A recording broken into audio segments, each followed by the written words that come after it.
आज हम पढ़ेंगे assessment of learning, assessment for learning और असेसमेंट आज लर्निंग क्या है। तो जो है असेसमेंट ऑफ लर्निंग वो क्या है? सीखने का आकलन। इसे योगात्मक मूल्यांकन या फिर योगात्मक आकलन भी आप कह सकते हैं के रूप में भी जाना जाता है। एक इकाई या पाठ्यक्रम के अंत में छात्र के अंतिम ग्रेड या उपलब्धि स्तर को निर्धारित करने के लिए छात्र सीखने का मूल्यांकन करने की एक प्रक्रिया है।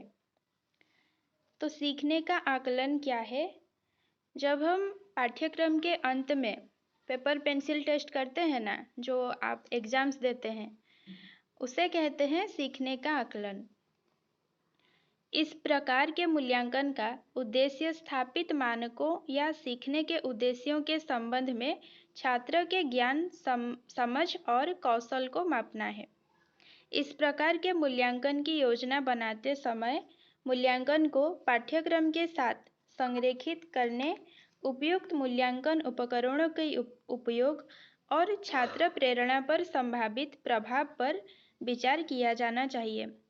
इसमें ज़्यादा कुछ है नहीं, बस इतना जानना है कि जब आपका पाठ्यक्रम ख़त्म होता है, सिलेबस जब कंप्लीट होता है, या तो आपका जब सेमिस्टर एग्ज़ाम हो या ईयरली एग्ज़ाम हो, हाफ ईयरली एग्ज़ाम हो, वो सब एग्ज़ाम्स को हम क्या कह सकते हैं? सीखने का आकलन। ठीक है, असेसमेंट ऑफ लर्निंग। जब भी क्वेश्चन में जब आए ना कि पाठ्यक्रम के अंत में एग्ज़ाम हो, मतलब ये अंत वार्ड जब आ जाए तो समझ लेना कि वो क्या है? सीखने का आकलन,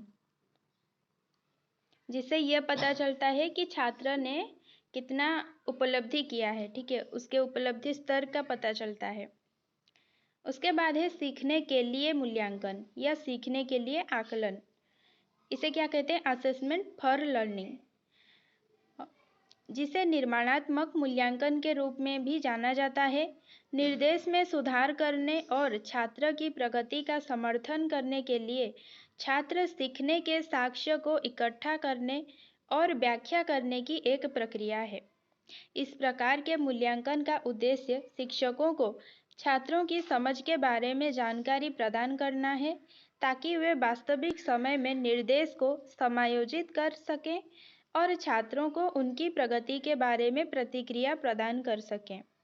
इस प्रकार के मूल्यांकन की योजना बनाते समय मूल्यांकन को पाठ्यक्रम के साथ संरेखित करने, उपयुक्त मूल्यांकन उपकरणों के उपयोग और छात्र प्रेरणा पर संभावित प्रभाव पर विचार किया जाना चाहिए। देखिए, ये जो सीखने के लिए मूल्यांकन है, ये ड्यूरिंग टीचिंग टाइम, यानी कि जब आप पढ़ाते हैं, जब बच्चे पढ़ते हैं, उसी के पढ़ाने के दौरान ही ये साथ साथ चलता है। ठीक है, ये सत्रांत में नहीं होता है, ये पढ़ाने के साथ साथ ही चलता है। जब बच्चे जब डाउट पूछते हैं, आप उनका डाउट क्लियर करते हैं, उन्हें फीडबैक देते हैं, उसे हम सीखने के लिए मूल्यांकन कहेंगे। ठीक है,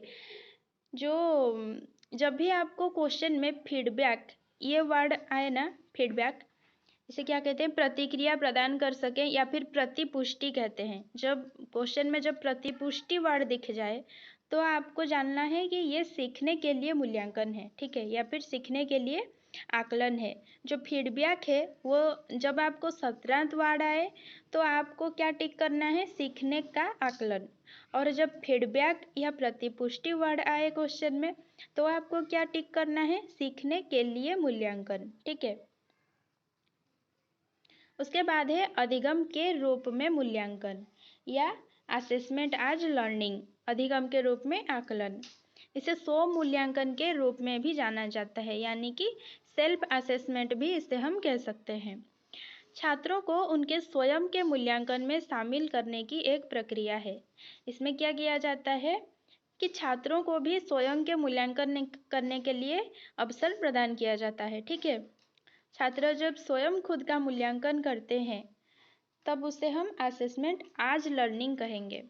जब आपको छात्र की जो सक्रिय रूप से योगदान दिखाई दे, जब आपको आकलन की प्रक्रिया में छात्र खुद अपनी गलती निकाल रहा है ये दिखाई दे क्वेश्चन में, तब आपको वहाँ पे क्या टिक करना है? असेसमेंट आज लर्निंग या फिर अधिगम के रूप में आकलन। ठीक है, इस प्रकार के मूल्यांकन का उद्देश्य छात्रों को अपने सीखने का मूल्यांकन करने और सुधार के लक्ष्य निर्धारित करने में सक्रिय भूमिका निभाने के लिए सशक्त बनाना है। इस प्रकार के मूल्यांकन की योजना बनाते समय मूल्यांकन को पाठ्यक्रम के साथ संरेखित करने, उपयुक्त मूल्यांकन उपकरणों के उपयोग और छात्र प्रेरणा पर संभावित प्रभाव पर विचार किया जाना चाहिए। देखिए, सभी में एक बात लिखा है कि मूल्यांकन को पाठ्यक्रम के साथ संरेखित करने, ठीक है। जो पाठ्यक्रम से बाहर जाके हमें ये अधिगम के रूप में मूल्यांकन या फिर assessment of learning, assessment for learning, ये नहीं करना है। जो बच्चे का जो सिलेबस है उसी के अकॉर्डिंग ही हमें ये सब असेसमेंट करना है, ठीक है। और तीनों में ही एक तो जो सत्रांत में है असेसमेंट ऑफ लर्निंग, उसमें क्या है कि बच्चे का उपलब्धि स्तर ज्ञात होता है कि उसने पढ़ाई कितना समझा है, वहाँ पे उसकी गलती भी पता चल जाएगी, ठीक है। और उसके बाद असेसमेंट फॉर लर्निंग में क्या होता है, जो अधिगम के लिए आकलन, उसमें क्या होता है कि बच्चे को फीडबैक दिया जाता है ताकि वो भविष्य में उसका सुधार कर सके, ठीक है। और ये फीडबैक कौन देता है, टीचर देता है, ठीक है।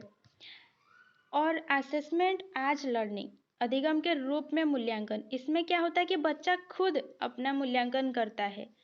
बच्चा खुद सोचता है कि उसमें क्या कमी है, बच्चा खुद सोचता है कि क्या करने से वो आगे बढ़ेगा, ठीक है।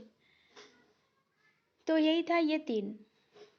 अगर और कुछ डाउट है इसके बारे में आप लोग कमेंट सेक्शन में पूछिए ज़रूर, ठीक है।